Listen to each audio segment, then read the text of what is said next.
چند دہائیوں کے اندر ایک ایسی جماعت جس کے پاس نہ کوئی روایتی فوج تھی اور نہ ہی کوئی عالیشان محلات، انہوں نے دنیا کی دو سب سے بڑی سپر پاورز کو کیسے گرا دیا، یہ ایک بہت حیران کن بات ہے۔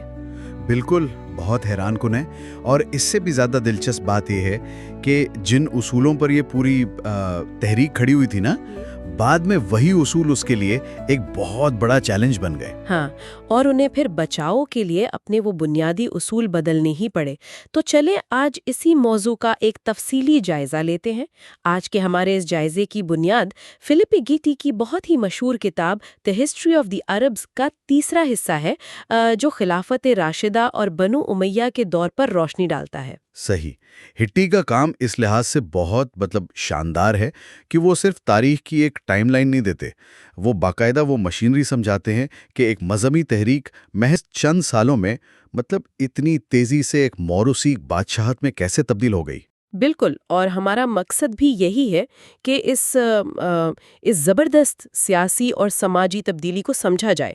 تو اگر ہم خلافت راشدہ سے شروع کریں، ابو بکر، عمر، عثمان اور علی رضی اللہ عنہم کا جو دور تھا، تو وہ بنیادی طور پر سادگی اور شورا یعنی مشاورتی عمل پر مبنی تھا۔ ہاں، شورا اس دور کی سب سے بڑی پہچان تھی۔ یہ ایک ایسا نظام تھا جہاں فیصلے مسلط نہیں کیے جاتے تھے، ایک برابری تھی، کوئی وی آئی پی کلچر نہیں تھا۔ اور اس کو سمجھنے کے لیے میرے ذہن میں اکثر آج کل کی کسی نئے سٹارٹ اپ کی مثال آتی ہے۔ اچھا، سٹارٹ اپ کی مثال؟ وہ کیسے؟ دیکھیں نا، جب ایک نیا سٹارٹ اپ شروع ہوتا ہے تو اس کے بانیوں میں ایک زبردست برابری ہوتی ہے، ایک جذبہ ہوتا ہے۔ کوئی سی ای او کسی عالیشان دفتر میں نہیں بیٹھتا، بلکہ سب ایک ہی کمرے میں ایک ساتھ بیٹھ کر فیصلے کر رہے ہوتے ہیں۔ بالکل صحیح، ہاں۔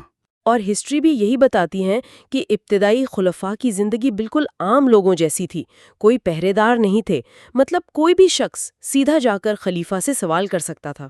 یہ تشبیہ بڑی زبردست ہے ویسے، کیونکہ اس ابتدائی کامیابی کا سارا دار و مدار ان رہنماؤں کے ان کے اخلاقی کردار پر تھا۔ لیکن ہوتا یہ ہے کہ جب ایک تنظیم یا سلطنت تیزی سے پھیلتی ہے، جب وہ ایک شہر سے نکل کر دو بر اعظموں تک چلی جاتی ہے، تو پرانے طریقے کام کرنا چھوڑ دیتے ہیں۔ ظاہری سی بات ہے، مدینہ میں بیٹھ کر ہزاروں میل دور مصر یا عراق کو چلانا آسان تو نہیں تھا۔ اس وقت کوئی واٹس ایپ یا ای میل تو تھا نہیں کہ بس میسج کیا اور کام ہو گیا۔ بالکل نہیں تھا۔ اگر مصر میں کوئی مسئلہ ہوتا تو مدینہ تک پیغام آنے اور وہاں سے جواب جانے میں مہینوں لگ جاتے تھے، اور یہی وہ لاجسٹکس کے مسائل تھے جنہوں نے اس نئے نظام کو اندر سے توڑنا شروع کیا۔ اچھا، تو وسائل کی تقسیم بھی ایک بہت بڑا مسئلہ بن گئی ہوگی؟ 100%۔ جب سلطنت پھیلی تو اس میں بے پناہ دولت، زمینیں اور وسائل آ گئے۔ اب نئے فتح ہونے والے خطوں کے لوگ بھی اس میں شامل تھے، تو مرکز میں بیٹھے خلیفہ اور دور دراز کے گورنروں کے مفادات آپس میں ٹکرانے لگے۔ تو اس کا مطلب ہے کہ ذرائع میں جو خانہ جنگیوں اور اندرونی تنازعات کا ذکر ہے، وہ صرف کوئی ذاتی لڑائیاں نہیں تھیں؟ جی نہیں، بالکل نہیں۔ یہ دراصل اس پورے انتظامی ڈھانچے کے فیل ہونے کی نشانیاں تھیں، کیونکہ ایک وقت آیا جب وہ برابری اور شورا والا نظام اتنے بڑے پیمانے پر چل ہی نہیں پا رہا تھا۔ اور اس کا انجام بھی پھر بہت دردناک ہوا، خلفاء کو شہید کیا گیا، امت سیاسی دھڑوں میں بٹ گئی۔ یہ ایک بہت تلخ حقیقت ہے، اور اس بحران نے یہ ثابت کر دیا کہ ایک اتنے بڑے اور متنوع خطے کو محض افراد کی نیکی پر نہیں چلایا جا سکتا۔ اب ایک ایسا نظام چاہیے تھا جو قوانین اور بیوروکریسی پر چلتا ہو۔ بالکل، اور میرا خیال ہے کہ اسی ڈر نے، ریاست کے ٹوٹنے کے اسی ڈر نے بنو امیہ کے دور کا راستہ ہموار کیا۔ یہاں سے معاویہ اول منظر عام پر آتے ہیں اور وہ خلافت کو ایک بالکل ہی نئی شکل دے دیتے ہیں۔ بالکل، اور ان کا سب سے پہلا اور حیران کن قدم تھا دارالحکومت کی منتقلی۔ انہوں نے مدینہ کے بجائے دمشق کو سلطنت کا مرکز بنا دیا۔ مدینہ جو کہ ایک روحانی مرکز تھا، اس سے چھوڑ دینا، اس کے پیچھے کیا منطق تھی؟ دیکھیں، یہ کوئی جذباتی فیصلہ نہیں تھا، یہ ایک خالص اسٹریٹجک فیصلہ تھا۔ مدینہ جغرافیائی لحاظ سے ایک صحرائی علاقے میں تھا، دنیا سے کٹا ہوا، جبکہ دمشق صدیوں سے رومن اور بائزنٹینی سلطنتوں کا ایک بہت بڑا انتظامی مرکز تھا۔ اچھا، یعنی وہاں پہلے سے سارا انفراسٹرکچر موجود تھا۔ بالکل، وہاں دفتر تھے، ٹیکس کا نظام تھا، کلرک تھے، مطلب بنو امیہ کو نیا پہیہ ایجاد نہیں کرنا پڑا، انہوں نے بس ایک سمجھیں چلتے ہوئے کارپوریٹ ہیڈ کوارٹر میں اپنا دفتر کھول لیا۔ واہ، لیکن ایک منٹ میں یہاں تھوڑا سا اختلاف کروں گی یا یہ سوال اٹھاؤں گی جو ذرائع میں بھی ہے کہ تو اس سب کا مطلب کیا ہے؟ شورا کو ختم کر کے حکومت کو ایک خاندان کی جاگیر بنا دیا، یعنی موروثی بادشاہت؟ یہ سوال بہت اہم ہے اور تاریخ میں اس پر بڑی تنقید بھی ہوئی ہے۔ ہاں، تو کیا یہ سیدھا سیدھا اصل اسلامی اصولوں سے انحراف نہیں تھا؟ کیا یہ اقتدار کی ہوس نہیں تھی؟ اس وقت کے بہت سے حلقوں نے یہی کہا تھا، ان کا ماننا تھا کہ یہ اصل نظریے سے غداری ہے، لیکن اگر ہم اسے ایک وسیع تر تناظر میں دیکھیں نا، غیر جانبدار ہو کر، تو اس وقت کے زمینی حقائق کچھ اور تھے۔ وہ کیسے؟ اس وقت عرب قبائل میں زبردست دھڑے بندی ہو چکی تھی۔ اگر طاقت کسی ایک مضبوط مرکز یا ایک خاندان کے پاس نہ رہتی تو پوری سلطنت کوئی 50 مختلف قبائلی ریاستوں میں بٹ کر آپس میں ہی لڑ کر ختم ہو جاتی۔ مطلب انہوں نے یہ سوچا کہ اگر ریاست ہی نہ بچی تو اصولوں کا کیا کریں گے؟ انہوں نے استحکام کو چنا۔ بالکل، ریاست کی بقا کو چنا۔ بنو امیہ نے دراصل ریاستی مشینری کو ایک ادارہ جاتی شکل دی۔ انہوں نے ڈاک کا ایک بہت منظم نظام بنایا جسے برید کہتے تھے۔ خلیفہ کو چند دنوں میں خبر مل جاتی تھی کہ فلاں صوبے میں کیا ہو رہا ہے۔ یہ تو بہت زبردست انتظامی فیصلہ تھا۔ اور فوج کے حوالے سے بھی تو انہوں نے تبدیلیاں کی نا؟ ہاں، رضاکاروں کی بجائے تنخواہ دار پیشہ ور فوج بنائی۔ تو یہ وہ ٹولز تھے جو اتنی بڑی ریاست کو ٹوٹنے سے بچانے کے لیے ناگزیر تھے۔ ایک مثالی دور کو انہوں نے ایک عملی سلطنت میں بدل دیا۔ بالکل صحیح۔ اور یہاں بات واقعی بہت دلچسپ ہو جاتی ہے، کیونکہ جب اس مضبوط ریاستی مشینری نے کام شروع کیا اور اس کے ساتھ وہ پرانا مذہبی جذبہ بھی تھا، تو ان دونوں کے ملاپ سے کیا ہوا؟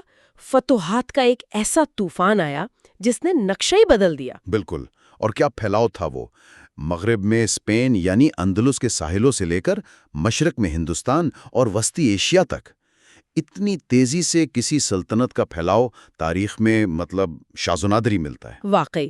اور ہٹی کی کتاب بتاتی ہے کہ یہ صرف اندرونی طاقت کی بات نہیں تھی، ٹائمنگ کمال کی تھی، پڑوسی سلطنتوں کی ٹائمنگ۔ ہاں، جیو پولیٹکس کا بہت بڑا ہاتھ تھا۔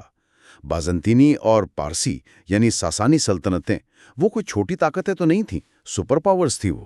لیکن وہ آپس میں لڑ لڑ کر بالکل کھوکھلی ہو چکی تھی نا؟ 100%۔ پچھلی کئی دہائیوں کی جنگوں نے انہیں اندر سے تباہ کر دیا تھا۔ معیشت برباد تھی، اپنی ہی عوام پر بھاری ٹیکس لگا رکھے تھے انہوں نے، عوام ان سے بیزار تھی۔ تو مطلب جب عرب افواج وہاں پہنچیں تو مقامی لوگوں نے مزاحمت کی بجائے انہیں خوش آمدید کہا؟ کئی علاقوں میں بالکل ایسا ہی ہوا، کیونکہ بنو امیہ کا جو ٹیکس کا نیا نظام تھا وہ پرانی حکومتوں کے مقابلے میں بہت منظم، شفاف اور کم بوجھ والا تھا۔ یہ صرف تلوار کی جیت نہیں تھی، یہ ایک بہتر نظام دینے کی جیت تھی۔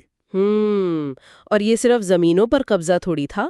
ذرائع کے مطابق یہ نئے شہر آباد ہو رہے تھے، کوفہ، بصرہ، فسطاط جیسے شہر جو شروع میں تو فوجی کیمپ تھے، بعد میں وہ عالمی تجارت کے مراکز بن گئے۔ بالکل بنے، اور یہیں سے سمجھ آتا ہے کہ یہ فتوحات صرف نقشے نہیں بدل رہی تھی، ایک نئی عالمی تہذیب کا آغاز کر رہی تھیں۔ صحیح۔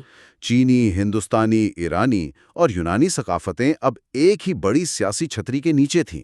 زبردست ثقافتی اور معاشی تبادلہ ہو رہا تھا۔ یعنی وہ جو ہمارا چھوٹا سا سٹارٹ اپ تھا، جس کے بانیوں کے پاس بیٹھنے کے لیے مناسب قالین تک نہیں تھے، وہ اب ایک ایسی ملٹی نیشنل کارپوریشن بن چکا تھا جس کی برانچیں 3 براعظموں میں تھیں، اور وہاں نئے خیالات اور علوم پروان چڑھ رہے تھے۔ جی بالکل۔ تو اگر ہم اس کو سمیٹیں تو یہ سمجھ آتا ہے کہ خلافت راشدہ اور بنو امیہ کا دور صرف جنگوں کا دور نہیں تھا، یہ زبردست سیاسی نمو کا دور تھا۔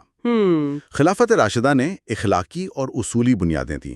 یہ سکھایا کہ حکمرانی کا مقصد مساوات ہے، اور بنو امیہ نے گو کے کچھ اصولوں پر سمجھوتا کیا، لیکن انہوں نے وہ عملی ڈھانچہ دیا جس کے بغیر ریاست بکھر جاتی۔ بالکل، اور یہ تاریخ آج کل کے سیاسی نظام اور بیوروکریسی کو سمجھنے کے لیے بھی بہت اہم ہے کہ اصولوں اور عملی سیاست کے درمیان کا توازن کیسے قائم کیا جائے، ہے نا؟ بالکل اہم ہے، کیونکہ نظریات چاہے جتنے بھی عظیم ہوں، اگر انتظامی ڈھانچہ ٹھوس نہیں ہوگا تو وہ بس خیالی پلاؤ ہی رہیں گے۔ سے اور اسی بات کو آگے بڑھاتے ہوئے اس تفصیلی جائزے کو ختم کرنے سے پہلے میں چاہتی ہوں کہ ہم ایک انتہائی گہری ایک آخری بات پر غور کریں، ہم نے فوجوں، حکومتوں اور بیوروکریسی کی بہت بات کر لی، لیکن ذرائع میں ایک چھوٹا سا، بظاہر بہت سادہ سا انتظامی فیصلہ ملتا ہے جس نے سب کچھ بدل دیا۔ آپ عربی زبان کے نفاذ کی بات کر رہی ہیں؟ ہاں بالکل، بنو امیہ کے دور میں عربی کو سرکاری اور دفتری زبان قرار دے دیا گیا۔ اب انسان اگر سوچے نا تو اس وقت اسپین سے لے کر وسطی ایشیا تک کروڑوں ایسے لوگ تھے جو عرب نہیں تھے۔ ان کی اپنی پرانی ثقافتیں اور زبانیں تھیں، قبطی، فارسی، یونانی۔ صحیح۔ لیکن اب اگر کسی کو عدالت سے انصاف چاہیے، نوکری چاہیے، یا ریاست سے کوئی بھی کام ہے تو اسے عربی سیکھنی پڑے گی۔ بالکل، اور اس ایک فیصلے نے ان کروڑوں غیر عرب لوگوں کی لسانی اور نفسیاتی شناخت کو ہمیشہ کے لیے بدل دیا۔ کیونکہ زبان صرف بات کرنے کا ذریعہ تھوڑی ہوتی ہے، یہ تو سوچنے کا انداز ہوتی ہے۔ عربی کے اس نفاذ نے ان علاقوں کو جس طرح اندر سے بدلا، وہ کام شاید دنیا کی کوئی بڑی سے بڑی فوج بھی نہیں کر سکتی تھی۔ ہاں، یہ واقعی تاریخ کا ایک خاموش ہتھیار تھا۔ بالکل، ایک ایسا اندیکھا ہتھیار جس کی گونج آج صدیوں بعد بھی ان خطوں میں پوری طاقت سے سنائی دیتی ہے۔ سننے والوں کے لیے یہ سوچنے کا مقام ہے کہ کیسے ایک انتظامی زبان پوری تہذیب کا رخ موڑ سکتی ہے۔ تو اسی خیال کے ساتھ ہم آج کا یہ تفصیلی جائزہ یہیں ختم کرتے ہیں۔ اپنا خیال رکھیے گا۔